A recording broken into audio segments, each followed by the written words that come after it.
ഒരുപാട് രീതിയിൽ തരംതിരിച്ചിട്ടുണ്ട്. അതിനെക്കുറിച്ച് എന്തെങ്കിലും കേട്ടിട്ടുണ്ടോ? അപ്പൊ നമ്മൾ ഇന്ന് പഠിക്കാൻ പോകുന്നതാണ്. ആദ്യം ചെവിയുടെ ഘടന പറ്റി ചെയ്തിട്ടാണ്. എല്ലാവരും സൂക്ഷിച്ച് നോക്കണേ.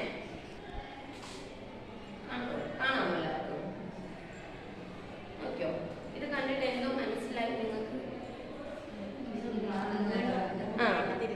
മൂന്നായിട്ട് തരംതിരിച്ചിട്ടുണ്ട്. ഏതൊക്കെയാ?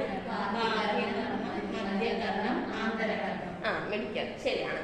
ചെവിയെ മൂന്നായിട്ടാണ് തരംതിരിച്ചിട്ടുള്ളത്. ബാഹ്യകർണം, മധ്യകർണം, ആന്തരകർണം. ഇതിൽ ഇനി നമുക്ക് ഓരോന്നായിട്ട് പഠിക്കണം. ഇതില് ആദ്യം നമ്മൾ പഠിക്കാൻ പോകുന്നത് ബാഹ്യകർണത്തെ കുറിച്ചാണ്. അതിന്റെ ചിത്രം ആദ്യം നോക്കാം.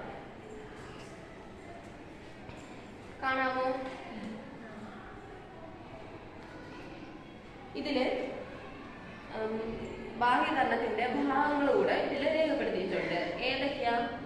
ചെവിക്കുട, കർണനാളം, കർണപടം. മിടുക്കി. അപ്പോൾ ബാഹ്യകർണത്തിന് 3 ഭാഗങ്ങളാണുള്ളത്. ചെവിക്കുട, കർണനാളം, കർണപടം. ഇനി ഇതിന്റെ ഓരോന്നിന്റെയും ധർമ്മങ്ങൾ നമുക്ക് നോക്കാം.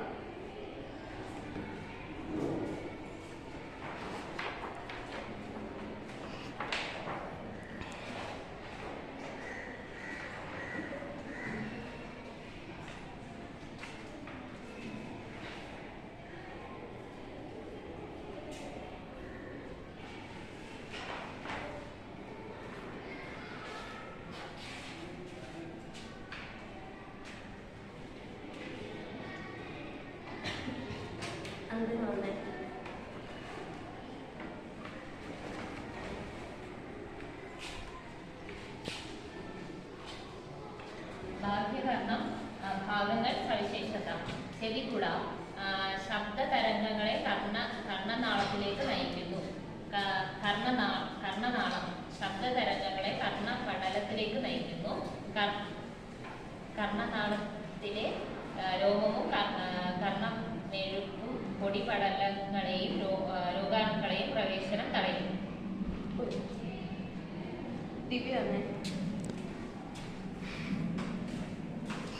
കർണപടം മധ്യകർണത്തെ ബാഹ്യകർണത്തിൽ നിന്ന് വേർതിരിക്കുന്ന വൃത്താകൃതിയിലുള്ള നേർത്ത സ്ഥലം. ശബ്ദതരംഗങ്ങൾക്ക് അനുസരിച്ച് കപനം ചെയ്യുന്ന സ്ഥലം. അപ്പോ ബാഹ്യകർണത്തിന് 3 ഭാഗങ്ങളാണ് ഉള്ളത്. ആദ്യത്തേത് ചെവികുട. ചെവികുട എന്ന് പറയുന്നത് ശബ്ദതരംഗങ്ങളെ കർണനാളത്തിലേക്ക് നയിക്കുന്ന ഭാഗമാണ് ചെവികുട. ചെവികുട എന്തുവാണ്? ശബ്ദതരംഗങ്ങളെ കർണനാളത്തിലേക്ക് നയിക്കുന്നു. അടുത്തത് കർണനാളം. കർണനാളം ശബ്ദതരംഗങ്ങളെ കർണപടത്തിലേക്ക് നയിക്കുന്ന ഭാഗമാണ്. ഇവിടെ കർണനാളത്തില് രോമവും കർണമെഴുക്കും ഉണ്ട്.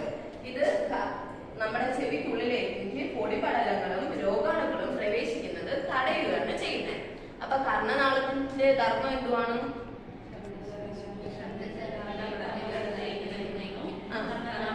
രോമവും കർണമെഴുകും പൊടിപടലങ്ങളുടെയും രോഗാണുക്കളുടെയും പ്രവേശനം തടയുക. അടുത്തത് കർണപടം. കർണപടം എന്ന് പറയുന്നത് മധ്യകർണത്തെ ബാഹ്യകർണത്തിൽ നിന്ന് വേർതിരിക്കുന്ന വൃത്താകൃതിയുള്ള ഒരു നേർത്ത സ്ഥലമാണ്. അത് ചിത്രത്തിൽ കാണിച്ചില്ലേ? ഈ ചിത്രത്തിൽ നോക്കിയേ. ഇവിടെ ഒരു വൃത്താകൃതിയിലുള്ള ഒരു നീല കളറിൽ കാണിച്ചിരിക്കുന്നുണ്ടോ? ഇതാണ് നമ്മുടെ മധ്യകർണത്തെ ബാഹ്യകർണത്തിൽ നിന്ന് വേർതിരിക്കുന്ന വൃത്താകൃതിയിലുള്ള ഒരു നേർത്ത സ്ഥലം. ഇതില് എന്തൊക്കെയുണ്ടെന്നാ പറയുന്നത്? ശബ്ദതരംഗങ്ങൾക്ക് അനുസരിച്ച് കമ്പനം ചെയ്യുന്ന സ്ഥലം കൂടെയാണിത്. ശബ്ദതരംഗങ്ങൾക്ക് അനുസരിച്ച് കമ്പനം ചെയ്യുന്ന സ്ഥലമാണിത്. മനസ്സിലായോ? അടുത്തതിലേക്ക് പോവാം.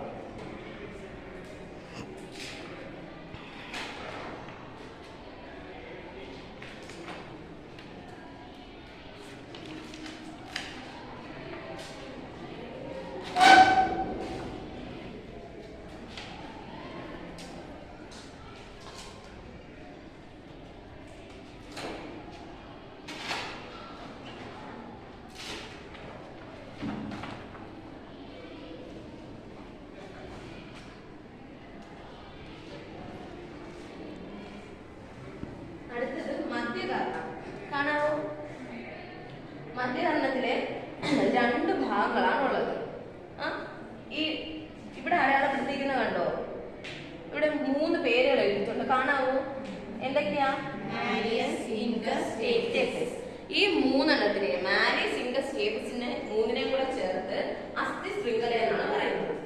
അടുത്ത ഭാഗം എന്നുള്ളത് യൂസ്റ്റേഷ്യൻ നാളി. ഇനി ഇതിന്റെ ധർമ്മം നോക്കാവേ.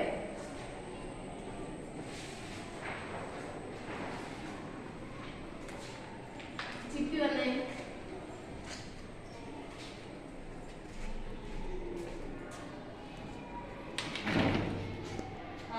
അസ്ഥി ശൃംഖല മാലിസ് ഇൻഡസ് സ്റ്റേപ്പിസ് കർണപടത്തിന്റെ കമ്പനങ്ങളെ വർദ്ധിപ്പിച്ച് ആന്തരകർണത്തിൽ എത്തിക്കുന്നു.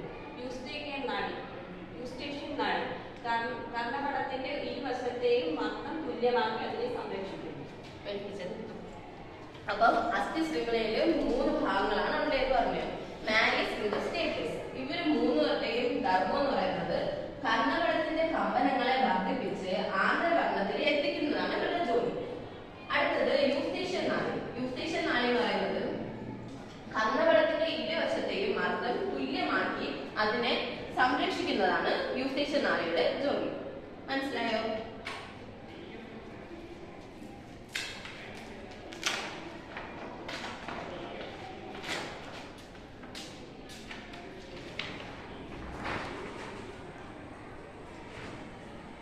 ഇനി മൂന്നാമത്തെ ഭാഗത്തിലേക്ക് പോവാം.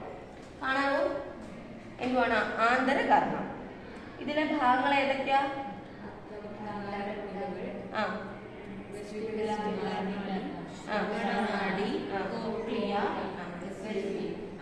അപ്പൊ ഇതില് നിങ്ങൾ പഠിക്കാനുള്ള 3 ഭാഗങ്ങളാണ്. ആന്തരകർണത്തിന്റെ 3 മുഖ്യ ഭാഗങ്ങളാണ് ഉള്ളത്. ഏതൊക്കെയാന്ന് വെച്ച് കഴിഞ്ഞാൽ അർദ്ധവൃത്താകാര കുഴലുകൾ, വെസ്റ്റിബ്യൂൾ, പിന്നെ കോക്ലിയ. ഇത് 3ആണ് പഠിക്കാനുള്ളത്. ഇതിന്റെ ധർമ്മം നോക്കാം.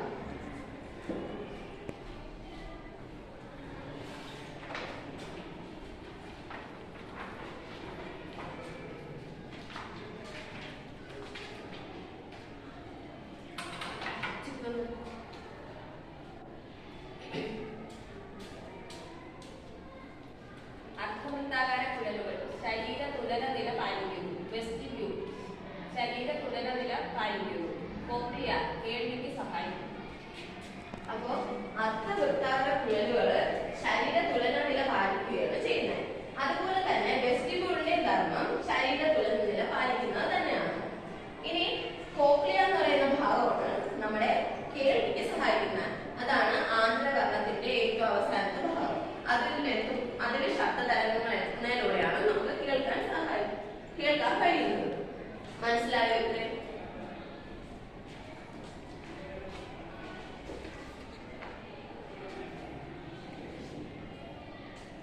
അപ്പോഴേ ചെവിയുടെ ധർമ്മം എന്തുവായിരുന്നു? ശബ്ദതരംഗങ്ങളെ കർണനാളത്തിലേക്ക് എത്തിക്കും. പിടിക്കും.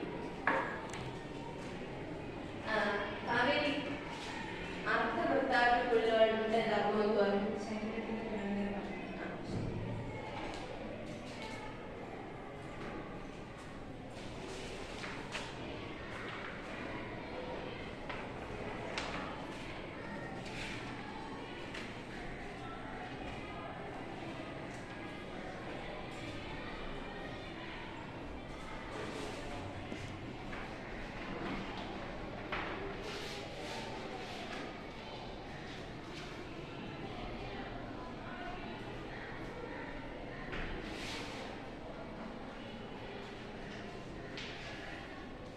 അപ്പൊ നമ്മൾ എന്തൊക്കെയാ പറഞ്ഞത്?